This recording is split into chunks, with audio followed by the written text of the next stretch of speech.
I'm here today with a versatile and talented award-winning guitarist, educator, inventor, and entrepreneur with 10 albums to his credit, not to mention the rock and roll. Mr. Rob Tardik, welcome. Hello. Hello, everyone. Hi, Stefan. Thanks so much for having me today. It's wonderful to be here.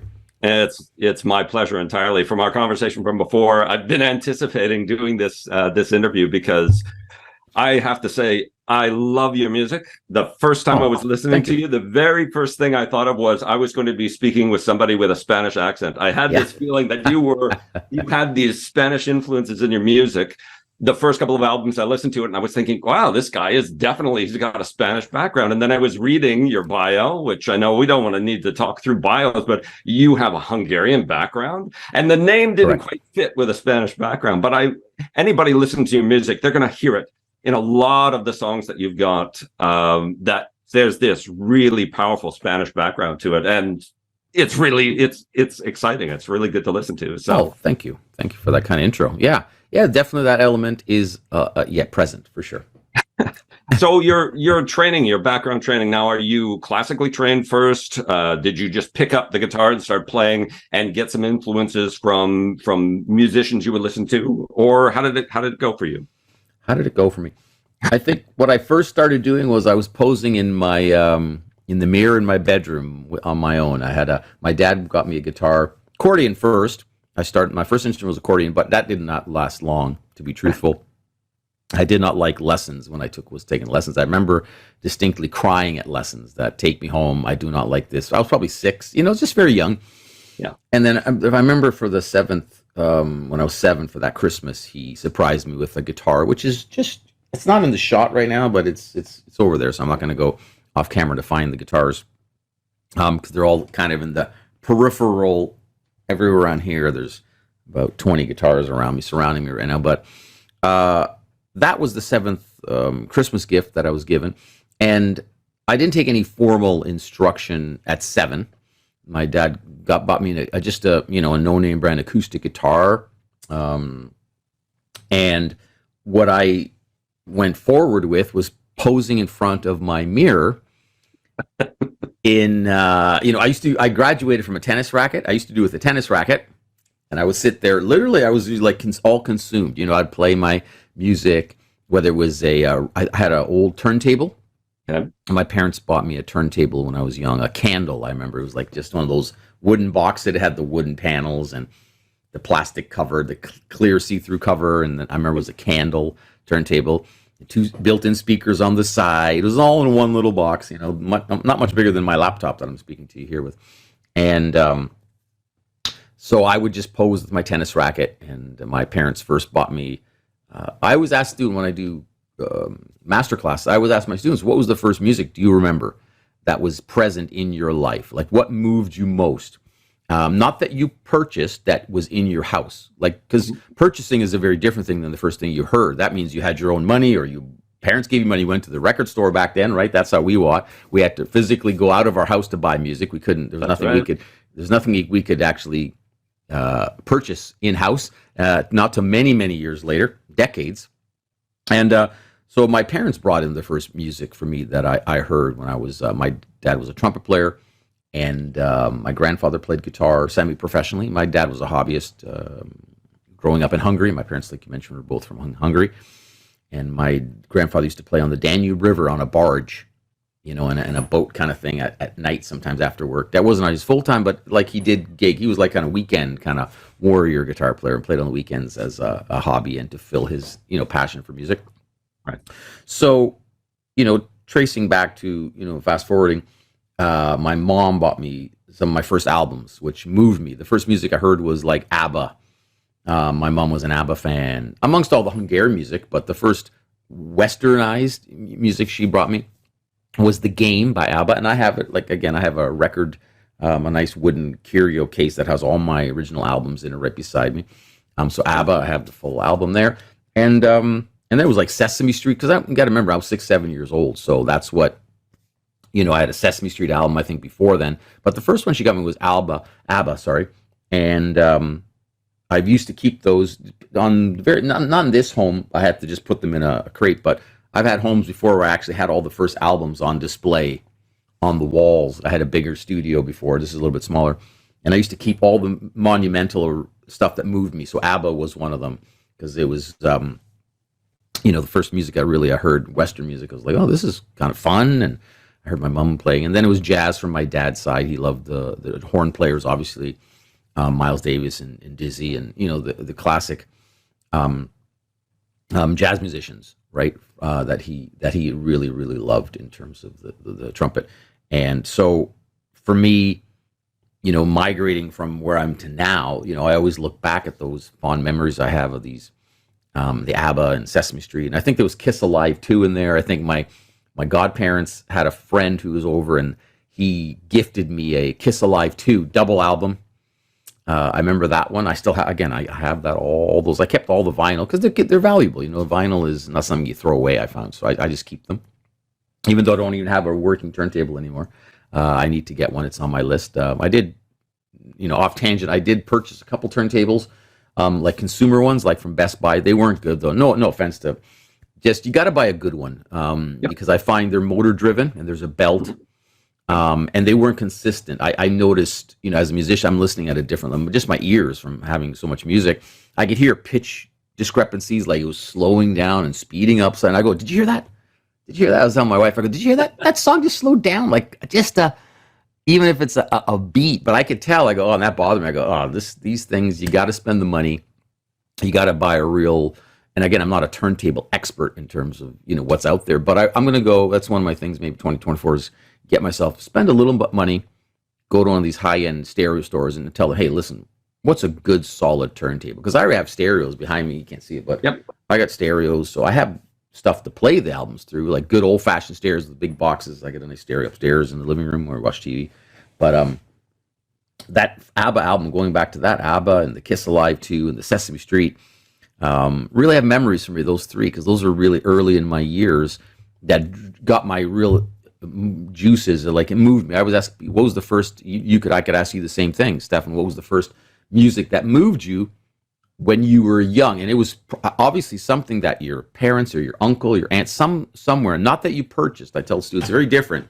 When you have money, you're going out to buy stuff. Yeah, okay, that was different. Then I was buying, whatever, classical and jazz and Van Halen and Black Sabbath. I was buying all sorts of rock, and I had a very diverse, even back then, palette for music, what I bought with my own money. Yeah. But my first experiences, and I was curious, just in a heartbeat, do you remember what's something you heard in the house, a style or a genre, or was there something playing in the home that you remember as a child? Oh, absolutely. I'm a horrible person to ask, do you remember, because I have memories all the way back to I'm 2 years old. Oh, wow. And my mother was the one that had the music. Yeah. She was jazz and musicals. So Black, Brown, and Beige, and Count Basie, and Horn, and musicals like Brigadoon, and South Pacific. And, oh, wow. So that's my background, is that music. And then as my siblings got older, it was all the albums that came from that, Uriah Heep, and and that music started kicking in when the parents weren't around. That is not South Pacific. What is this music? I'd get Smoke on the Water was one of those sounds in my head that's always been around. Whenever I go anywhere and somebody asks, they say, hey, we'll play, what would you like us to play? What do you want to hear? And I would always yell out, Smoke on the Water. Bravo. I know. That's funny. You still get asked that one now and then, right? And that was the very first, and if somebody asked me, what was the very first song I learned on guitar? That was Smoke on the Water. Was the very first one I figured out. But I figured it on the wrong string. Like, I was playing it on, I remember if I grabbed my guitar, just try and grab whatever. This is not I have a jazz guitar, funny enough. That's the closest one, because I was practicing. This is in tune. Let me see. Yeah, I was like. Yep. And I was like, oh, that's I'm playing it. And then it only took it, I don't know if it was weeks or months, but then later I said, oh, if I played this There you go. And so, that sounds better because it's darker in the pitch. But it took me a while to figure that out, because at first I was just melodicized. I was hearing the melody, dan, dan, dan, so I played it on the higher strings. But honestly, that's the very first thing when I got my first guitar and amp. I was gifted by a family friend back then when I graduated later on to electric guitar and stuff. I remember learning those, and then later I said, "Oh, you can actually play these with chords." And real now it's like, you know what I mean. And but again, when you're when you're a young kid, you don't know. You're just goofing around, and I'm piecing notes together. And yeah, you play what you hear, you play what's in your ear. So how did you get yeah. to the Spanish music? How did that evolve? Where did that come from? That all of a sudden that influence is in. What music brought you there? It was early on too. So my first formal instruction was the RCM, Royal Conservative Music, here in. I was living in Mississauga at that time. Yeah. I grew up in Etobicoke in Toronto, but and I was doing the tennis racket posing and the acoustic guitar I started with, and air guitaring to Beth. I remember I did a school concert where I air guitared to Beth by Kiss, and yeah, it was fun. And then pop music. I don't know if you remember that song, pop music, pop, yes, of course. Pop music. I don't even remember who the artist was, but there was like 4 or 5 girls in the class. They did a dance routine to the song, and they knew I played guitar. And this is going back, I was just like 7 or 8, 9. I had my acoustic. They said, "Oh, bring in your guitar." And so I was just like posing, playing. I remember, my first gig in the gym, I wasn't even playing real guitar. I was just like goofing around on my acoustic guitar. I remember that song, Pop Music. But it's funny what you remember, right? But that was an experience for me, and I was nervous to get in front of everybody. Like, oh my God, I don't even though I'm not even playing the song. But the nylon thing came, when I hit about 12, 13, I think. I was getting into, like I said, I was not gifted. I was loaned a guitar and an amp from a family friend. Like, happens a lot of times, right? People know someone in their family is playing, "Oh, I have an old guitar. You can borrow it. You just use it." So that's what it was. It was an old Park amp, which predated Marshall. So Park was a brand of manufacturer of guitar amplifiers. And he gave me, I had a Sears Silvertone. I remember. I still have that Sears Silvertone. And yeah, and he had nice old Gibsons. This was a Russian veterinarian. My parents, Dr. George Sapagin, rest in peace. He was a very dear family friend of my parents, who came from Russian-Hungarian, and he had immigrated here before my parents, and they met him at their cottage. But anyway, he was a great jazz kind of guitar player. He played when he was not being a veterinarian. He would be performing music with his band. And he lent me so much stuff. He was very kind. He knew I was starting to play guitar, and so he said, "Give the son here. Here's a guitar, and here's an amp for him here." So, to get back to your question, so I started off, with that acoustic steel string my dad bought me, just goofing around, not really playing anything, no formal lessons, and then gifted that guitar to use, the electric guitar when I was really young as well. But again, not taking any formal instruction, just kind of goofing around, like you said, learning Smoke on the Water and whatever. I just started manifesting. And still using my parents' stereo. Like you said, I would go on the big stereo when my parents weren't home, because I could do it. Then we'd play the albums on there. Otherwise, yeah, I did the exact, very funny thing. We did the same thing, because I wasn't allowed to play all that stuff. Kiss Alive, I remember my mom looking at that album. She thought this was like, what is this end of the world? Gene Simmons spewing blood with the long tongue. You know what I mean? And we're going back to like the early 70s. She's like, "No way, this is demon. That guy looks like a demon." She said, "A monster." And he did. If I look back at it, yeah, I get that. I could get that representation she took from it. And they had the whole his nickname was the Demon. That was his character, the Demon. Yeah. So she was actually right. She goes, "He looks like a demon." I go, but yeah, my mom was right. She did nail it. That was what. But so then when I wanted to get into guitar formally, classical guitar was where I started. Right. I went to the Royal Conservatory, and I went up to about grade 6 level guitar. I did their theory, the Barbara Worm, and I still have my original theory books that I used to fill out. I still kept them, that I used to do all the exercise that they would give me on basic harmony, and writing out scales, writing out whatever was full of the book. So that's my answer. That's my long and short. That's where really because the nylon string, I was learning classical, so I got that sound in my head, and I really enjoyed it too. It was a balance. I've always had multiple, even guitars when I was young. I had electric and I had an acoustic, and I said, I really like this nylon string sound. And then it later was really realized in my career where I could actually earn money, a substantial amount of money, to actually be able to support my kids when they were young. Because I played in rock bands first. Like, I was studying classical guitar, going back into my teens. And but then I got into jazz and more rock. I was playing a lot of electric stuff, and that's when I formed the rock band. And me and my brother started playing guitar. He kind of copied me, like many siblings do. I was playing guitar. My brother said so he started copying me. He starts playing guitar. My brother still to this day, he's a doctor, but he's a great guitar player still. It's more of a hobby. He didn't do it professionally.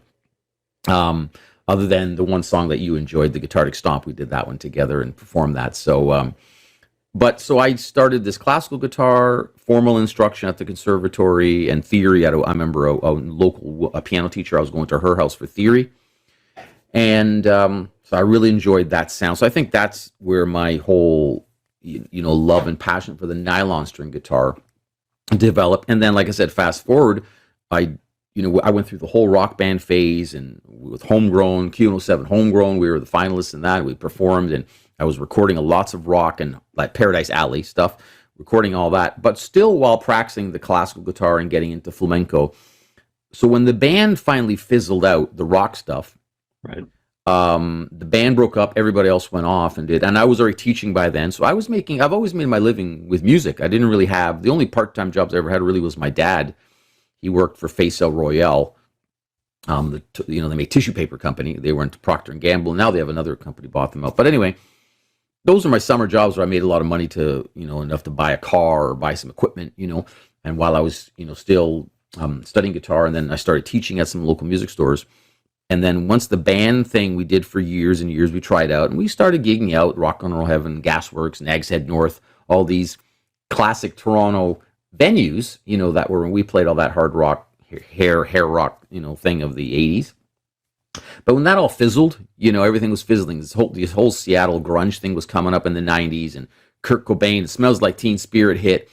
And that was like the beginning. And now I look back at the music, and I think a lot of it's awesome. A lot of great music came out of that period. But back then, you're listening into the late 80s, and we're like hair metal band like Van Halen and Rat and Whitesnake and Dawkins, and I like all this hair rock. And like, meanwhile, though, I was still with the one in the band. I was still studying. I got into classical, and like I said, I love fingerstyle guitar. So I was very diversified. Comes back, right? I named an album Diversity later on. But I was always a very diversified guitar player. I was not like, I see a lot of my students are just metalheads, or they're just rock guys, and they didn't even listen. I think of my parents, because I heard jazz early on, and I heard the pop music from my mom, and hearing the stories about my grandfather playing guitar, and the veterinarian who was a jazz guitar player, a Russian-Hungarian kind of jazz mix, gypsy kind of guitar player.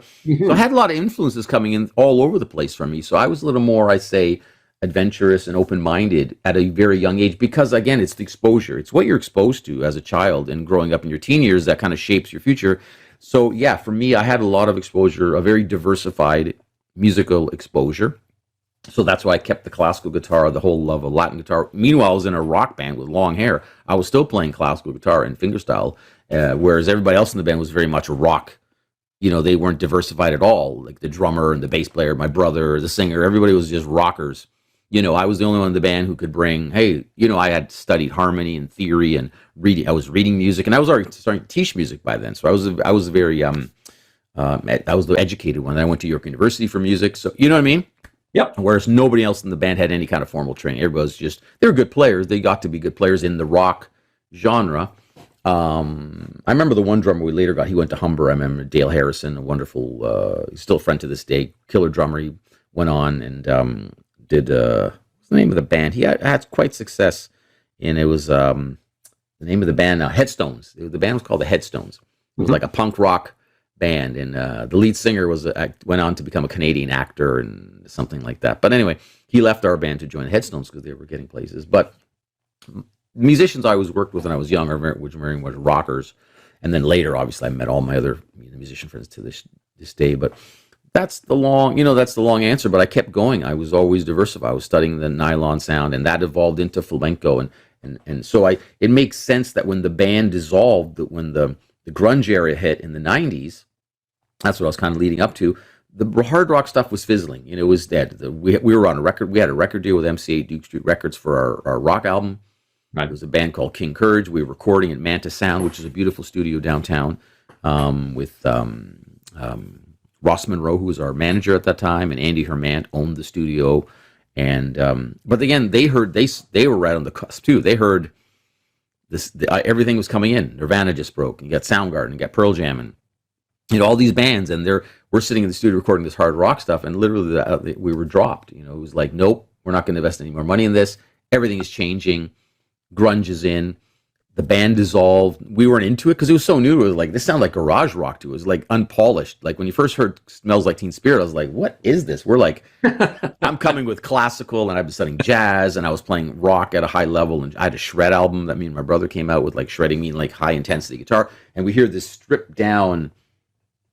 We're going like, I can't even relate to this, you know what I mean? Let alone what they went through, the story of, they went through hardships. A lot of that music was very dark, you know, very drug induced, and you know, addiction. You know, the music was a very different. We came from nice, beautiful, middle class, white picket families. You know what I mean? So I couldn't relate. I wasn't writing dark music about a tortured soul. You know, I was writing just kind of copying was on the radio at that time. What moved me, it was very guitar driven.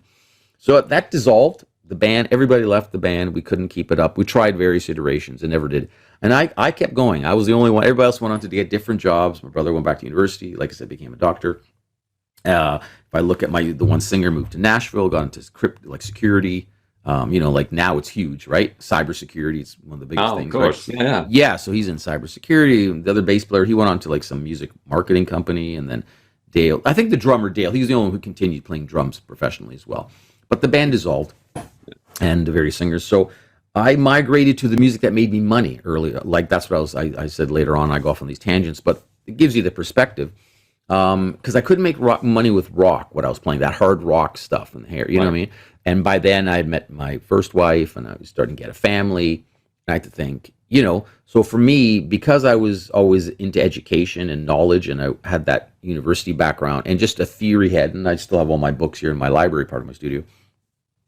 I had the means because I could read and understand the language. I understood, you know, I learned, you know, I had some good lessons that taught me how important it was, that people called me on my lack of knowledge when I was a teenager. And I said, no, I'm going to learn this stuff. I wanted to learn jazz. And I took lessons from, I remember John Gargano, a guy from Frozen Ghost, quite a popular Canadian band.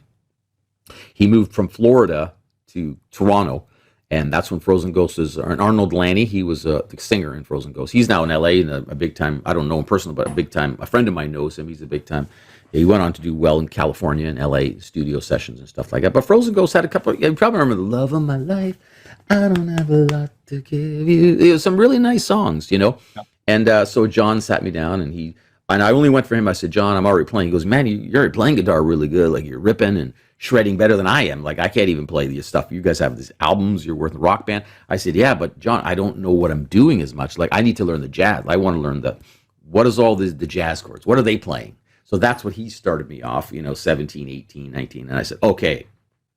And that's it. So I had that knowledge going into my 20s when the band dissolved. When I was in my early 20s, I said, okay, what am I going to do? I still want to play music. I'll be honest, I was stubborn. I did not want to have another job. I didn't want to get a day job. You know, I'll be honest, I never really had a day job. I've always been in music. And I kept teaching. So luckily my teaching got really able to support my music. You know, my passion. I was teaching like 5, 6, I was teaching every day of the week at various music stores, a combination of many stores back then that were in Toronto, music stores.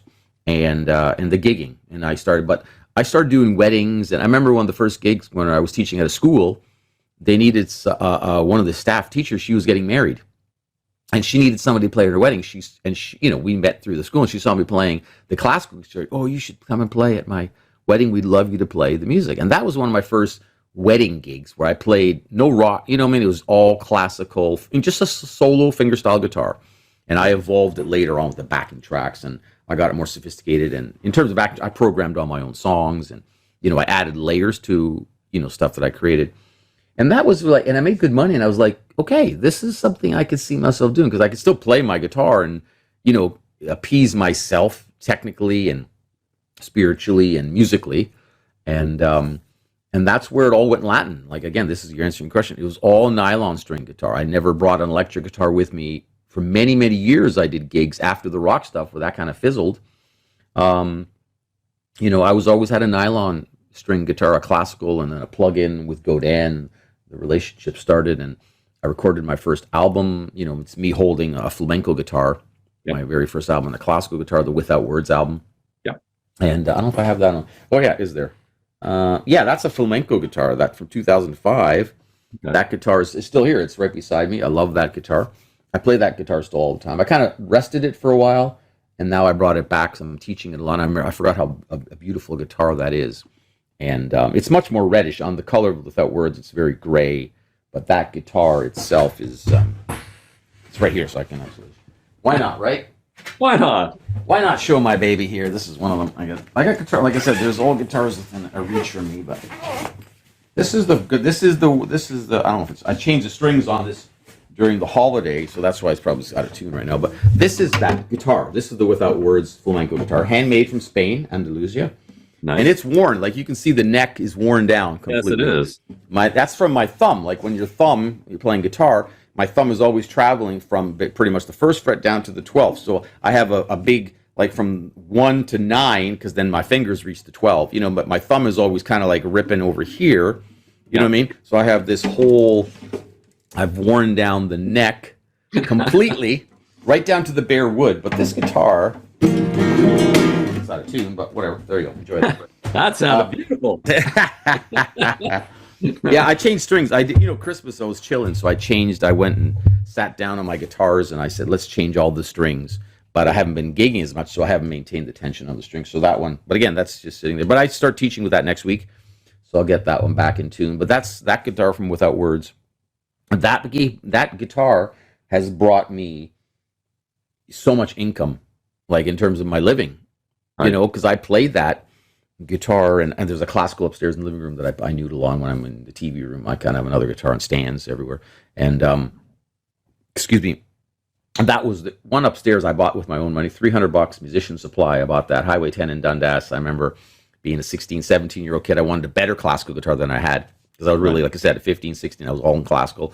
So almost like a $350 classical, I think it was, solid top Yamaha, and it's a great guitar. Still to this day, it's good. I've even recorded some stuff with it. I think there's a few songs on my recordings that I use that guitar because it was that good sound of it. I was like, this guitar actually I could record with it.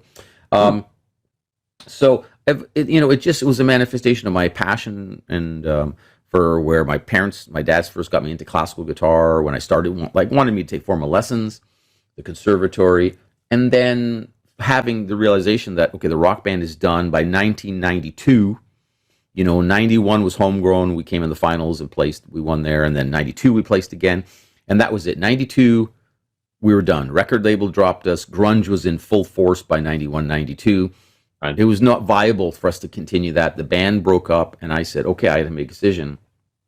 So I said, let's continue teaching at all these. I was teaching at like 6-7 days a week. Literally, I was teaching like, oh my God, I have so many students. I still have a lot, but not as much in that, because now I choose by design not to have as many students. And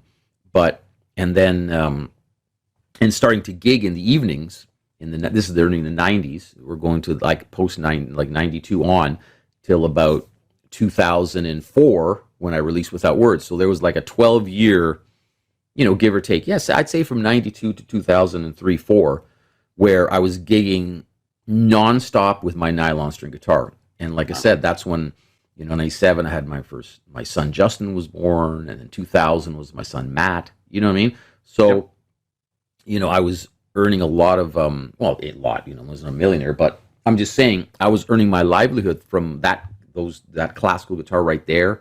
And eventually I got a Godin. I met those guys.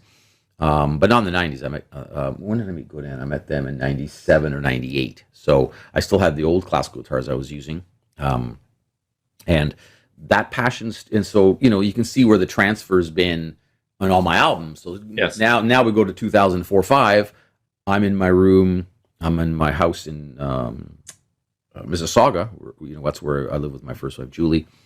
We had our 2 kids, and I was living there, and I was recording my first album because I was now working with Roland. I got a gig.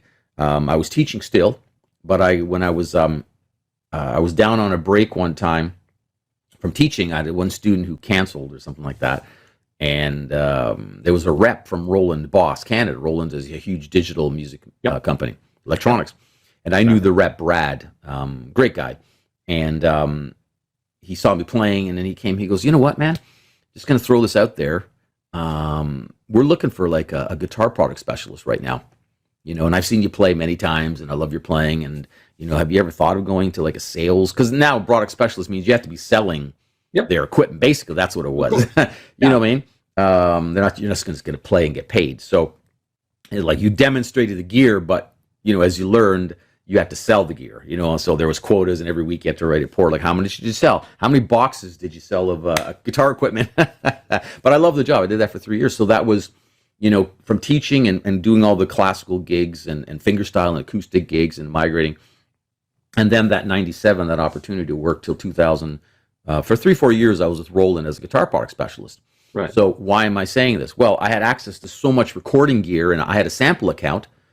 Well, I started borrowing, and back then they started bringing all those hardware recorders out, the VS840, the VS880, the 1680, and that was the unit I recorded with. They were digital everything's software. Before then, there wasn't the software integration yet. There wasn't Logic and Pro Tools. Back then, they had hardware units that you would, all in one. It had a hard drive, like a CD player that you could record CDs, and I still have all that kind of crap.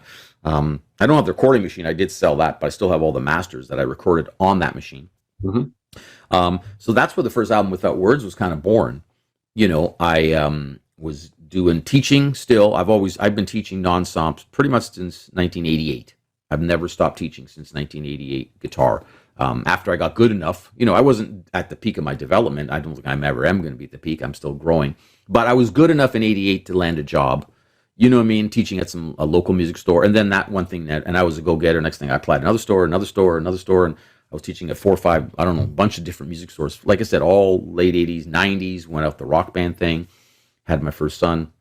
And then I got the Roland gig while I was still teaching. And that was at Merriam, where Brad saw me, was at the Merriam School of Music in Oakville, and I still teach there. I'm my 27th year now at Merriam, and I have nothing but adoration and love and respect for Merriam Music and what they've done for my life. They've helped raise my kids, pay my bills. I still teach 2 days there in Vaughan now. I don't teach because I moved out to the East End in Durham, but Merriam Music and Alan Merriam and the staff there now, Stu and Min and Mary and everybody there, I just adore everybody. We just had our staff meeting there, and I just have nothing but love and respect for everybody there and what Alan has created. They're such an amazing musical institution. He's a dear friend, and I love him to death. And but it was a huge part of my life, teaching music and teaching a lot of students, and meanwhile balancing the recording and then performing. So it's allowed me to do everything. Having that core teaching position has allowed me to do gigs and has allowed me to record these albums. And you know what I mean? Yep. So for these have always been my life. This has been my jobs. Like I said, and they're not really a day job. You know what I mean? It's all encompassing kind of in music. And that's my long story there for you at how the nylon, but that's how it shaped really my career, and it's such an important part of me that 90s was a period where I had to find myself. We go through this period, like, where am I going? Like, I could have quit. Like, like so many of the band members, they're not in bands. Like, I have so many friends still this day, they're friends, but they always say, Rob, you're still doing, man, and you're like, I was joking. I'm like, yeah, I'm the dummy of us all. I kept going this music thing, you know what I mean? Like, I'm definitely not in it for the money, but it's true. It's a hard ride. I'm not gonna soften it, or it's been, I love it, I wouldn't change it, but it's a challenging career. I'm not gonna put it, this is an easy career for anybody watching this, or young people say, music, it's guaranteed, I'm guaranteed you're getting. No, not at all. Nothing. There's no guarantees in any life. No. And we're always salespeople for whatever. We're always selling. I always tell my students, you are a sales, even if you like sales. Like, my wife hates sales. Yeah. But I'm telling honey, you're a salesperson. When you write a resume or you apply for a job, you're a salesperson. You're selling your skill set. So don't say I hate. She doesn't say it anymore. But students are like, I don't want to get into sales. I want to be producing and I want to be recording. Going, you're following your heart, right, Rob? I mean, that's why you studied music. You followed your heart. That was part of, and you hear it in your music. I mean, I have to say, you hear it in your music. And you also hear, so you talked about the diversity of the music in your background.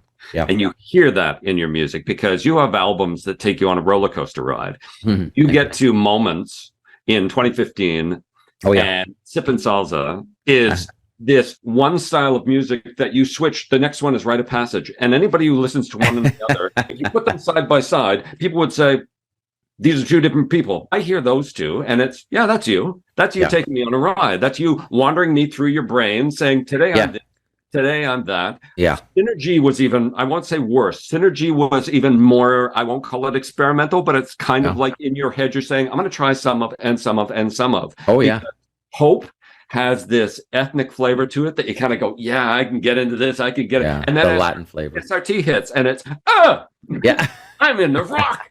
Yeah, baby. And then Yeah. Tardik stomp. And it's something entirely different. I'm in Alabama. I'm Yeah. with my Yeah, tea, my sweet bluegrass kind of tea, and town. I'm listening to music. All of it, it doesn't sound like somebody's trying something. Yeah. It sounds like somebody knows this and is playing something that comes from the heart. Yeah, because I produce all my own. Well, I co-produce or I produced all my own albums, so I'd need someone to really keep me. Hey, no, we need another tune like this. Nope, we need. I was like, I don't know. I had enough of that. I want to do this. So, well, they need to see and watch you do this for a long, extended period of time and pull the samples out. Because you won't follow that train. There's no way I could see you sitting for a year producing one kind of music. You'd say, no, I'm doing this today. Another perfect example of this is Bria Brillante. Yeah. We're going to hear that later in the interview. Mm-hmm. That one has, and I put on my notes, Gypsy Kings-esque feel. Yes. Yeah. And I absolutely love that song from that perspective. And then you get Elevations. And Elevations, you did two versions of. You did an orchestrated version, which I like. Yeah. But the solo guitar version just blows me away. I hear the intro and it's holy crap. This I could hear. This I could see as background music if I was watching a documentary on Yosemite. This background, just to give you that sense of awe. The music just sort of pulls you into this vista of holy crap. And hearing it, it's so different. The two have similar styling. So you could say that Elevations, the acoustic version of it, has a kind of a Spanish feel to it because you are doing an excessive amount of fingering at the very beginning, that which I can't sound to, and you're going to pull up your guitar and do it. I'm trying to, I'm playing that one. Let me just give me 1 second. You got to tune that. Yeah, it won't take long.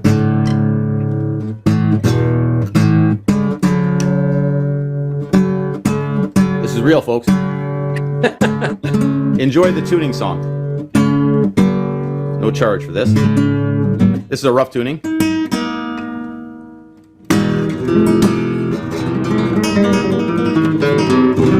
Still a little off. You can see I changed the strings. All the strings are still like dangling. I would even I just literally. And with nylon guitars, I hate to take you off your tangent here, but I'm only gonna do 10 seconds here, but yeah, I changed a bunch of strings, just getting them ready to get back into the new year. So I wanted to give some TLC to my guitar. But oh, come on. I'm a fusser for there.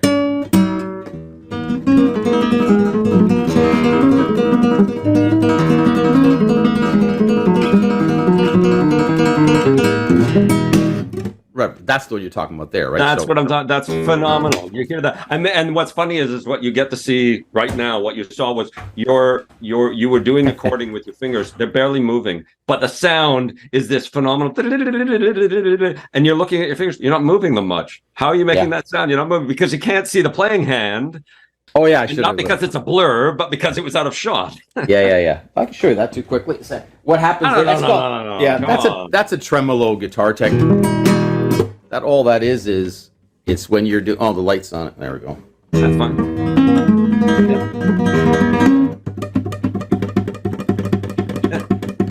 Oh, it is. It's just like I'm doing either a triplet roll or it's like fun. It's like classical. It's a total classical guitar piece.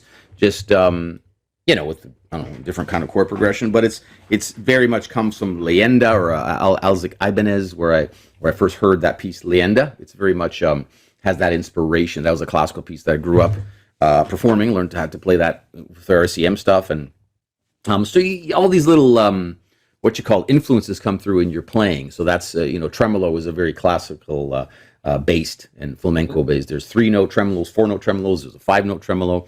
So I kind of go back between 3 and 4 note there. Depends on the passage. When you go to the C sharp minor 9, then I go into a 4-note tremolo, and then I do 3-note, and then I mix it up again on purpose because I want to integrate that. But like you said, those sounds are so distinct, right? Like you're saying, is this the same artist I'm listening to? From SRT and going into Elevation. Well, the thing is, I hear it because I've listened to everything of yours now. I have listened to it, and anybody who's listening to the interview today anybody listening has to follow through listening to all of your music so that they get that actual auditory capability of hearing it and saying, oh, that's a Rob Tardik sound. That's Rob Tardik sound. That's what that is. Yeah. Because that's what I now have. If I hear anything on the radio that's yours, I'll know it's you. Yeah. Because I now have that built into my ear that I can hear you in any of these styles of music that you've got. The other thing that's yours that I think that is really, I really liked, it's interesting, is the way you do intros that lead into something else. You do that with, is it Hang Time? You do that with Hang Time. You do that with Kimbacha. You definitely do that with Voyager. Yep. Where the intro starts you and you're thinking, oh, it's going to be this kind of song. And then all of a sudden it takes you on a tangent, and it's a pleasant tangent. It's not one of those, I would say that Hang Time is a little more comfortable. The transition is comfortable. Kimbacha, definitely you hear the transition and you say, wow, I like this. It's a lively transition. And Voyager, you start off with this comfortable drive. Voyager is one of those songs that you begin somewhere and then all of a sudden you're off someplace else. And it's such a lovely transition. I absolutely love it. But where does that come from? I think it comes from, the answer is going to maybe, startle some. It really comes from 80s metal. Yeah, because not people aren't listening for that. Like if I listen to a lot of them, not all of it, there's other influences there, but and pop, I guess it comes from, like, I'm trying to integrate this into a nice, cohesive, transparent answer. But there's a lot of, again, my brain, the way I work, I don't know if I have attention deficit. I don't believe so, but I just have so much styles of music that I like to integrate in my playing, So for me,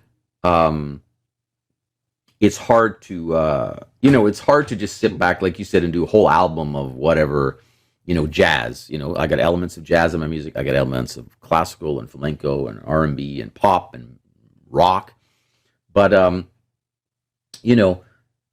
to keep myself moving forward musically, I need to create interest in my music. So I don't like boring arrangements. I find there's a lot of music historically that has, for lack of a better word, and you have to be in music, like the arrangements and the structure, it's kind of boring.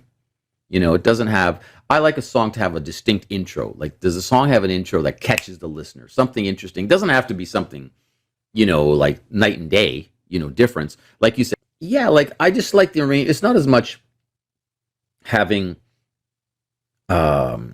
distinct, like you said, a distinct intro. I just want the songs to have interest, so the intros become part of the song. Like it's not something I, force. It's just something that's part of me. I like arrangement songs. I like a good intro. I like a verse. I like a distinct bridge. I like a pre-chorus in some song, if they need it. And again, these are if the song needs it. I'm not just going to jam a song full of all these parts if it doesn't need it. But my music, I tend to write, again, going back to that pop and that 80s, when I used to listen to that 80s hard rock or metal, like Van Halen, or I'm going back to, they had good songs. Like Van Halen would always come up with some really cool, interesting intro to a song. And I have to give credit where that's due. So for me, when I used to hear it, like say Eddie, who was a huge influence on me for, to me, he's one of the top two rock guitar, other than Hendrix, they defined music at a very deep level, rock music. Beyond, there's lots of amazing rock guitar players, but Eddie Van Halen and Jimi Hendrix did something very distinct, and they actually shaped the sound and the way the instruments played and held, and it looks and the culture of guitar. They're so deep what they created, the ramifications, all positive they really changed the whole landscape of guitar. So hearing, like I said, when I said 80s, I'm specifically referring to, like, say, Van Halen or some of those hard rock bands. They'd always have these cool guitar intros, a distinct intro. Then they go into a different verse, and then they'd have a guitar solo, and then have a bridge, and then on the ending, maybe they'd bring back that cool intro, or maybe just. So I always thought, this is kind of cool. I love the variety within one song, So hopefully that answers your question. So then now, before moving forward, obviously in my 10 albums, whatever the songs, not all of them are that diverse in terms of arrangements, but I definitely have a lot of songs that have, like Rob Bop comes to mind, has that bam, boom, boom, boom, boom, boom, boom. That one I'm sitting there going, I'm chugging on, like, just the chord. Oh, I should have prepared a guitar that's in tune, but it's real. I'm doing that.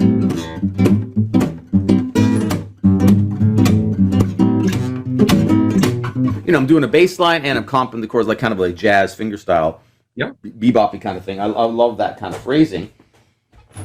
But then when the song comes in, it's like ba-da-da-dam, ba-da-da-dam, that's right. and then the verse has a different feel, syncopated, very high groove oriented, and then pre-chorus is ba-da-da-da-da-da-da, but very melodic, arpeggiated lines, and then the chorus comes in, ba-da-da-dam, ba-da-da, you know what I mean? And then the bridge, the solo breaks down, the saxophone comes in, then the guitar breaks down solo, and then we have that bridge, another breakdown part where it's very percussive. So yeah, that song again, and I have quite a few like that.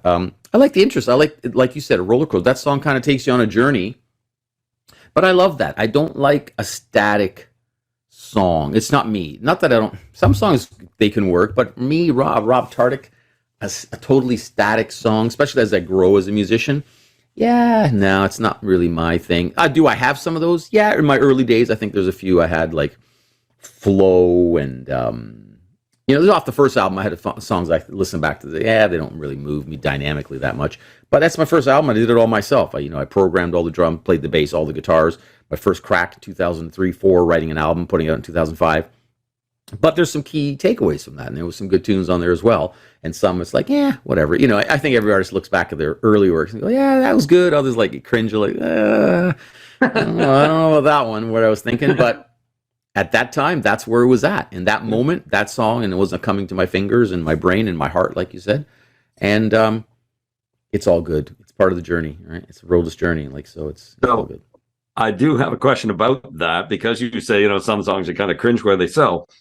A lot of musicians, they say that their music is like their children, okay? So that each piece is precious unto itself. It's, this is my baby. But for you, do you have a favorite?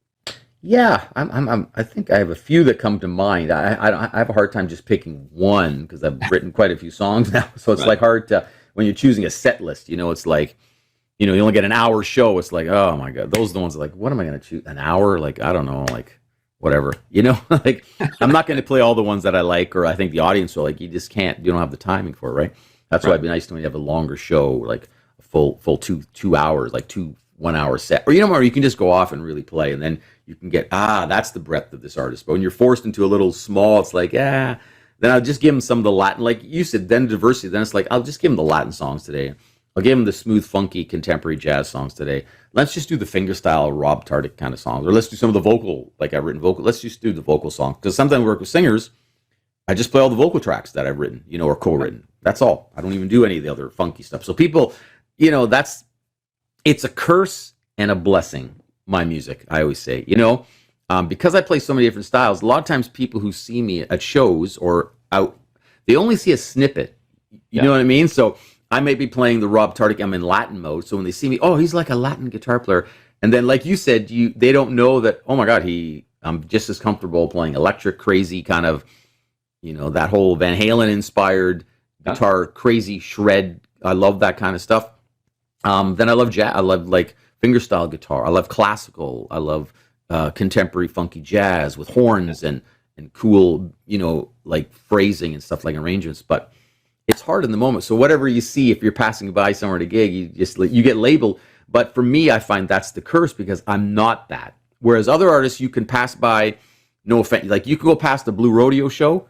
When you hear the one song, you're going to get the whole evening of Blue Rodeo. No offense, obviously the band, but you know what I mean? Like when I know my wife loves Blue Rodeo shows, but I know when I listen to the music, I hear one song, no offense, I know pretty much what the 2-hour show is going to be about with Blue Rodeo.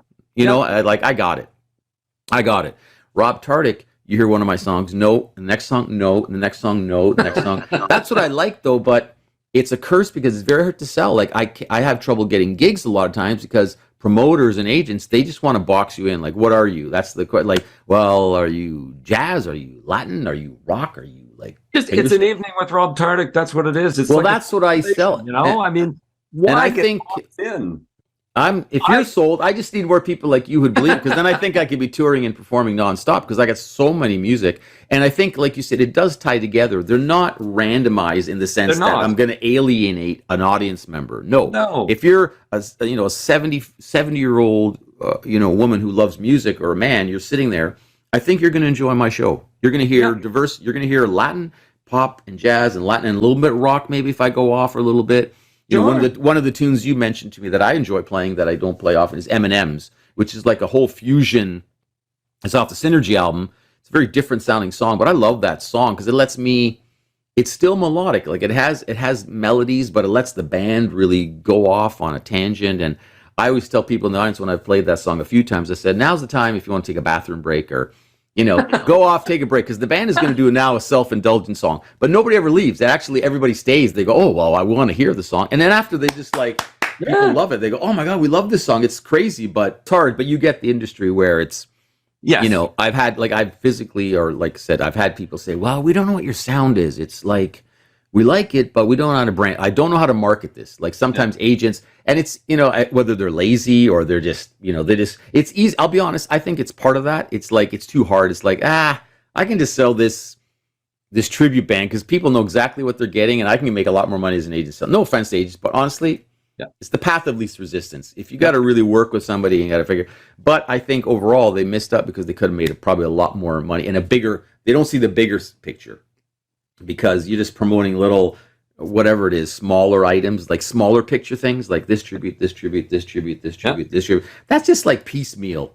But if you develop the big artist, if somebody, you know, when you find people who've developed the big artist and they didn't, you know what I mean? And then they went off to become world famous. That guy goes, yeah, I stuck with them and I developed them like, you know, like a lot of times the big bands, you know, I'm sure people didn't like their music at all. Queen, maybe they were very diverse, you know?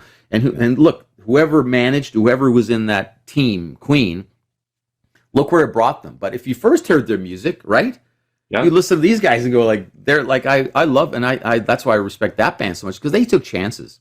Yeah. You know, back in the 70s, you listen to Queen, you have Bohemian Rhapsody, then you have We Will Rock, then you know, another one bites the dust. They're like playing funky, they're playing like classical orchestrated big time. You know, they took chances, and I love that. But you see in the movie, there's even scenes when the record guys are like, no, this is not the single. Like, what is this? No. But they fought back. And next thing you know, Bohemian Rhapsody takes off. When it's funny in the movie. And I could just imagine you bring that back then. It's like me bringing, like, I'm not comparing myself to Queen, but the diversity. You know, I'd bring a song to the agent or something. Like, this is kind of showing, oh, well, I don't know about this. This is not going to work. Because they have their own preconceived notions, right? So, but they're laughing now. They're going, yeah, but we did. You need somebody to believe in you, I think, to support you. Yeah. You know what I mean? Who has some ins, though. You know what I mean? Not your, like, obviously your family will support you, and I appreciate you guys having me here. But you need a little team behind you to say, you know what? This artist has something. This is a unique, nobody's doing this. Nobody's really playing such a diverse, connected music that can move a large audience. Like, there's something for everybody here, but no. So that's what I said. My curse and my blessing is in life. I'm very satisfied musically because I'm authentic, like you said. It comes from my heart. But trying to convince others, like, who are very much just dollars and cents, people love it. A lot of artists. Well, listen, like I go back again to Van Halen. He had Eruption and all these pieces where he would go crazy. You know what I mean? And people, to this day, people loved Eruption. You know, they loved the intro to Hot for Teacher, who does all the tapping. They loved Spanish Fly. He did this whole acoustic thing on a steel string guitar that was fantastic. But then he goes into, you know what I mean? Like, he goes into a typical hard rock song. But then he released that whole keyboard, the jump thing, you know, very pop keyboards and piano and synthesizers. He went through a whole synthesizer phase. And I love it all. Like, so again, when I said your answer original, I said 80s hard rock.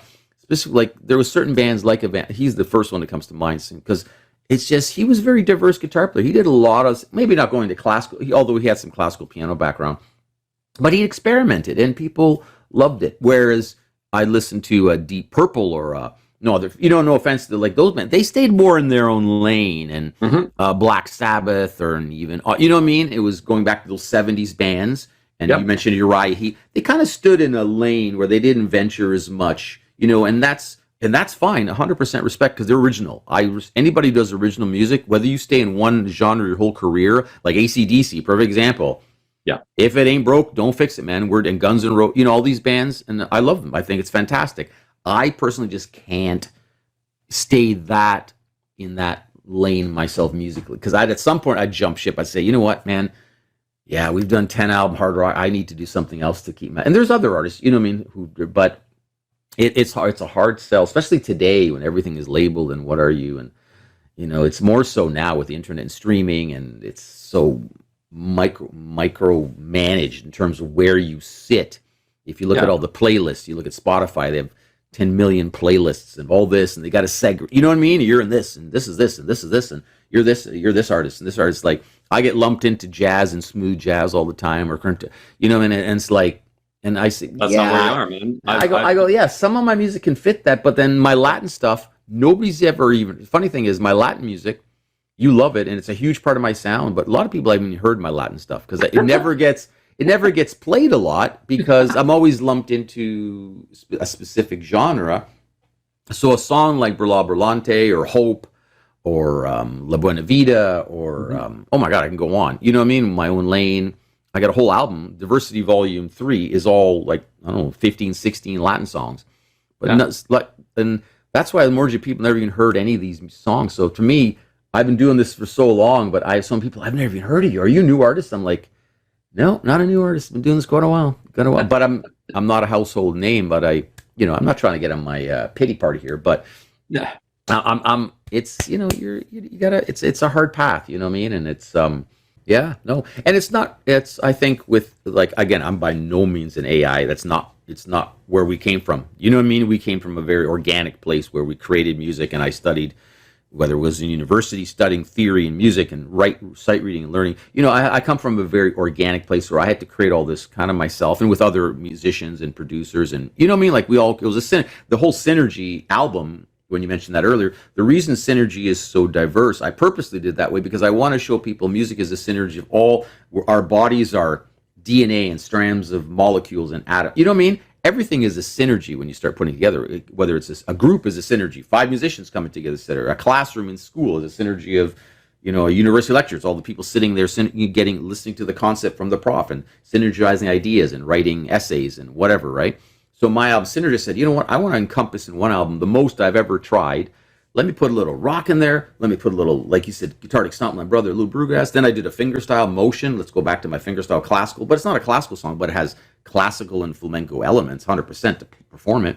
Then let's do a beautiful vocal ballad, Once in a Lifetime, for my wife. That I love that song. That really meaningful. That lyrics, that song moves me a lot. And let's do Hope, the nylon with the intricate kind of guitar playing and some fancy, you know what I mean? And I don't know, just the whole album. I'm not going to go through all in Synchronicity, a real moving. I love that song. These are the songs that you said. What songs that I really like? I love Synchronicity. I'm really proud of that one. It's with the soprano sax in me, and it's just got a vibe. And I really like the intricacy and the I don't know. It's a soul. It touches me, that song. When I play that song, I feel like that's a beautiful song. Even if I didn't write it, I would go, man, that's a really nice song to me personally. I go, that's a beautiful ballady mid-tempo song, And anyway, and Eminem's is then crazy Al Di Meola, Race with the Devil on the Spanish Highway, kind of like, and that's a really cool piece, right? So, and fusion. But I'm going off tangent here, but yeah, it's I don't know. It's important that we keep that organic and that creative spirit in all us musicians. And this is not just me saying. You're saying this. There's tons of musicians out there who are coming from maybe the little bit more previous generations who are a little more like we were brought up in that field. Because ultimately, the only problem I see with AI, and again, I'm by no means an expert, and I might be completely off, but it's the problem with it. It's not original. It doesn't come from an original, creative, inspired source. It's just pulling stuff that's already been out in the universe, right? So when it writes an essay or writes a song, I think it can just pool through everything that's been on the internet that's already been done and then repackages in something else. So it's not original. It's not, you know what I mean? It's pulling itself from already established. So that's the problem with AI. I find it's not authentic. It's not original. But I mean, then again, what is original anyway? You probably could get AI to create original by taking theory and jamming all musical theory into the system, and it parses through musical theory and comes up with this is what the human ear actually enjoys. It could go through the history of music in 20 seconds, all of the different styles, and simply take it and go, here's something original that does not exist currently because I already know what everything is, and plays it. And you'd say that's really original. The problem is it doesn't have the human aspect of heart and soul that to me is what music is all about. And that's why do not fall into the trap of just producing one kind of music. Please, Rob, don't do that. Yeah. No, keep going on the journey of I'm going to try different things.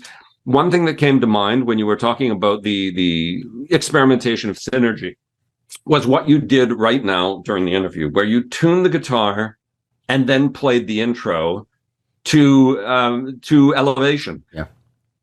That was so authentic. That was so real. That would have been a really cool thing to do in your album. It's like that chaos and order in life. You know what I mean? Guitar is chaos, and then you bring order to it and melody and beautiful harmony. And like you said, yeah, that's true. It's real. I like that too, that experience. That's why, I thought, let's just do it. We're here now and what it is. And so it's not pre-planned. And that's always been, even live, like if stuff goes wrong, or I'll just try things live too. It's like, let's just try it. This is live music. People, we want to be entertained. And like you were talking about, I was thinking of an analogy when you were talking. It's like music. You can play a song, but you can also perform. You need to perform the song. Like I can play for you guys here in my room, but this is a comfortable environment. And I'll tune up the guitar, but to me, this is not a performance. When I get on a stage, you know what I mean? Like you get there and there's people in the audience and there's that energy and electricity. Now let's play this same song, Elevation. I'm going to play it differently. Obviously I'll have my guitar in tune, you know what I mean? But you know what I mean? So it's, but I like the organicness of this off the cuff. It's like, yeah, I just go for it, grab the guitar. Because the world is not perfect. No instruments, guitars are not perfect. They go out of tune and you got to tune them. You got to restring them. You're not perfect. I got to warm up and get my brain into Elevation. It's not like I practice Elevation. I haven't played that song in ages, but it's still in me. You know what I mean? But you just need a sec to, okay. Oh yeah, there it is. There. Yeah. Yeah, I haven't played that. That song. I have played it live, but it was in the context of a different thing with my wife. She was doing a storytelling. I was playing that song in the background. And you can see that there's a video of me on Flato Markham. Anybody's interested, if you go to the Flato Theater, you can watch our whole Take Your Power Back concert. Oh, and that was one of the songs I played. I've played a few songs, but like I said, that's a newer song I just recorded 2023. I just released it in March, but I haven't had a chance to play that one too much. But again, because that's my curse, and I have so many different styles of music, but I don't always have an element or environment where I can play that song because it's like classical guitar. And some gigs I get hired in the summer, like a festival, they don't want to hear classical guitar. They want to hear, I know what they want to hear. They want to hear Hope. They want to hear Hang Time. They want to hear the Latin stuff. They want to hear people grooving and dancing. Elevation is a song you could sit and chill. Like you said, it's a soundtrack to a vacation that you sent, or you know what I mean? It's a beautiful, but I love it. It's good because it shows another facet of my my personality. Like I think as humans, we have so many sides to us. And for me, my expression is through my music. So I want to show people that side because I don't have another way. I'm not if I wrote books, some people can write like authors, I love authors who write all different books, not always just one genre. Calling an author. One book, and then the next book would be How to Build a Birdhouse. Yeah, right? Or health and nutrition, because I could see myself, I'd write, not that I have the knowledge, but write a book on taking care of yourself, like health and nutrition, or something like that. That'd be a cool book that I'd be interested in reading. I would read that. Or right now I'm reading Homo Sapiens, which is a fantastic book on. I don't know if have you heard that one? I can't forget the name. The gentleman who wrote it. He's got another one, Homo Deus, which is book 2. I recommend a phenomenal read for every human being to really read this book because I think we need a perspective. I've had that in my life several times now through COVID and my wife, which we're not going to get into that today, but it's like a perspective correction. I'm reading and going, okay, we as human beings have gone off the track a little bit. We have gone off track because this guy, he spells it out, scientifically and emotionally and humanistic. It's a humanistic book. And we're all humans. And so I think we all need to read a book from a humanistic perspective sometimes. Not just a crime or a thriller or a food or a whatever, you know. It's an amazing read. So my eyes are opening. I'm going, wow, okay. This is where we came from. This is what we are. This is our species. These are, a lot of people, Homo sapiens, I don't think they even know what the word means. We're a bacteria that's going to be wiped out by a planet that doesn't really give a crap one way or another. And we need to take that perspective to either continue ourselves here or to leave because this place isn't going to keep us if we keep doing what we're doing. No. And that's why we need people. And we've the outliers in the world, like, I don't know, Elon Musk, you know what I mean? Somebody who is trying to, you know what I mean? Like you may love or hate the guy, but listen, he's trying to move the needle forward, I think, at a gut level, you know what I mean? And I don't even drive a Tesla. I'm just saying, you know, he's trying to send rockets to Mars to integrate a next place for us to potentially populate, you know, like or destroy, you know, or destroy, you know, or he's and the whole electric cars, whether you like them or not, or whether they really are good for the planet or not. But anyway, yeah, this is the same kind of person. He's looking at things from a very different and wide. He's looking at the big picture and going back and things. It's important to understand history, so we don't, you know, because we constantly repeat ourselves and historically. I see it happen. Of course. It's interesting. It's perspective is everything as we get older, and it's tough when you're young because it's all me in my world. But as I get older, I'm starting to look and certain life events shape that. You have to be. I find you hopefully on a good way, but sometimes life will hit you in great ways, change your perspective. Other ways, very harsh. For me, it was a very harsh life and death experience that we had 3 years ago, and we're still going through. But it changed my whole perspective of my life. You know, it was. Yeah, without getting into it, but wow, it was like an eye-opening experience. Yeah. Of what to well, really that's what they value. say. Life is what happens when you're making plans. So This is a strange tack to take from going. we're going off tangent. Suddenly going off on life, but music. Tangent Tardik. That's my wife's nickname. So there you go. Tangent. So on that note, I would like to bring everybody back to the music field, and I'd like to now introduce the amazing talent of Rob Tardik with Brillante. Brillante, yes. Perfect. Shine bright.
I want to thank you, Rob, for spending some time with us, sharing your experiences, sharing your music, Thank you. sharing that tune up and playing live for us. That was extremely well appreciated. Absolutely phenomenal. I've never, in all the time that I've interviewed, nobody else has sat down and actually played live for me. So that's a one of a kind. Take it for what it was.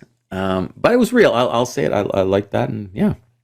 Thank you very much, Rob. Thanks, everyone. Appreciate it. Happy New Year to everyone. Happy New Year to you too. All the best in the coming year, Rob. Thank you. Bye-bye.